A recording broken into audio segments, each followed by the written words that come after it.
जय बिहारी जी की, जय श्री राधे, जय श्री कृष्णा। देखिए, हमारे जो धार्मिक ग्रंथ हैं, जितने भी शास्त्र हैं, जीवन जीने की प्रेरणा हमारे धार्मिक ग्रंथों से हमको प्राप्त होती है। जैसे रामायण हमको जीवन जीने की कला सिखाती है, जीवन कैसे जीना चाहिए। और ऐसा कोई भी प्रश्न आज तक नहीं बना जिसका उत्तर हमारे शास्त्र या हमारे धर्म ग्रंथ न दे सके। सारे प्रश्नों का उत्तर हमारी रामायण देती है, लेकिन इसे वही जान सकता है जिसने रामायण का, अपने धार्मिक ग्रंथों का अध्ययन किया। हर प्रश्न, हर समस्या का समाधान हमारे शास्त्रों में छिपा हुआ है। एक बार एक बुजुर्ग व्यक्ति थे, मानस का पाठ किया करते, बड़े प्रेमी थे रामायण के। तो कहीं जा रहे थे, स्टेशन पर बैठे थे, ट्रेन आने में थोड़ा समय था। तो बुजुर्ग ने सोचा मैं क्या करूं, अपनी मानस निकाली और स्टेशन पर बैठकर पाठ करने लग गई। तभी वहां पर एक नव दंपत्ति आए, पति पत्नी, जो नई नई शादी हुई थी, पढ़े लिखे थे। तो बुजुर्ग को देखकर टीका करने लगे कि अरे देखो इन लोगों को, दुनिया में बड़े बड़े उपन्यास लिखे जाते हैं और आज भी इन्होंने एक रामायण को पकड़ रखा है। तो उस बुजुर्ग व्यक्ति से कहने लगे, ये बताओ, आपने बरसों से इस मानस को पकड़े रखा है, घर घर में रामायण का पाठ होता है, तो ये बताइए कि इस मानस में ऐसा क्या है जिसे आप हर समय पढ़ते रहते हो, इसे छोड़ते नहीं। तो उस बुजुर्ग व्यक्ति ने कहा, देख बेटा, मैं तो अधिक पढ़ा लिखा नहीं हूं, तू तो पढ़ा लिखा लग रहा है, लेकिन तू ही विचार करके ये बता दे, इस मानस में ऐसा कौन सा प्रश्न है जिसका उत्तर नहीं है। ऐसी कौन सी बात है जो रामायण में नहीं है, तू विचार करके बता दे।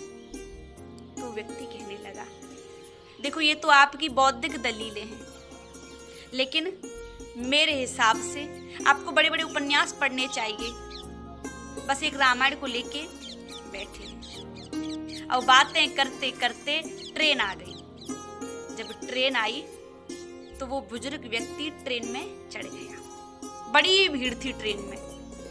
अब ट्रेन ने धीरे धीरे स्पीड पकड़ी, बड़ी भीड़ थी, बुजुर्ग व्यक्ति को सीट मिल गई तो वो तो बैठकर फिर मानस का पाठ करने लगे। अब उस व्यक्ति ने ट्रेन की जंजीर खींच दी जो टीका कर रहा था। सबने कहा कि तुमने ट्रेन की जंजीर क्यों खींची, ट्रेन को क्यों रुकवाया। तो व्यक्ति कहने लगा, देखो, मेरी पत्नी स्टेशन पर रह गई है, जल्दी जल्दी में मैं तो चढ़ गया, लेकिन मेरी पत्नी रह गई, इसलिए मैंने ट्रेन की जंजीर खींची।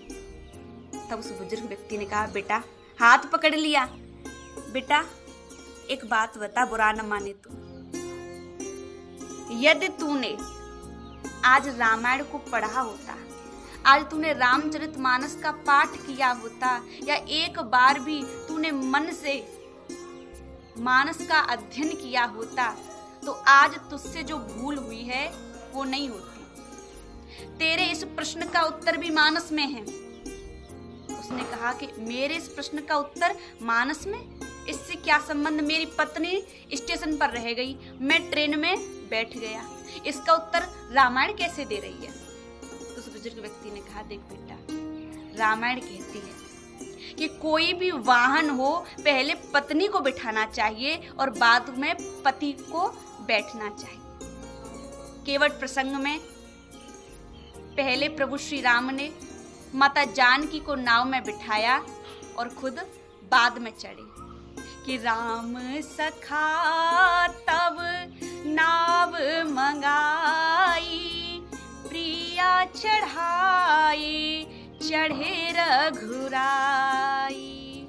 राम सखा तब नाव मंगाई, प्रिया चढ़ाई चढ़े रघुराई। तो इसका उत्तर भी मानस में है। यदि तूने मानस पढ़ी होती तो तुझसे आज ये भूल नहीं हुई।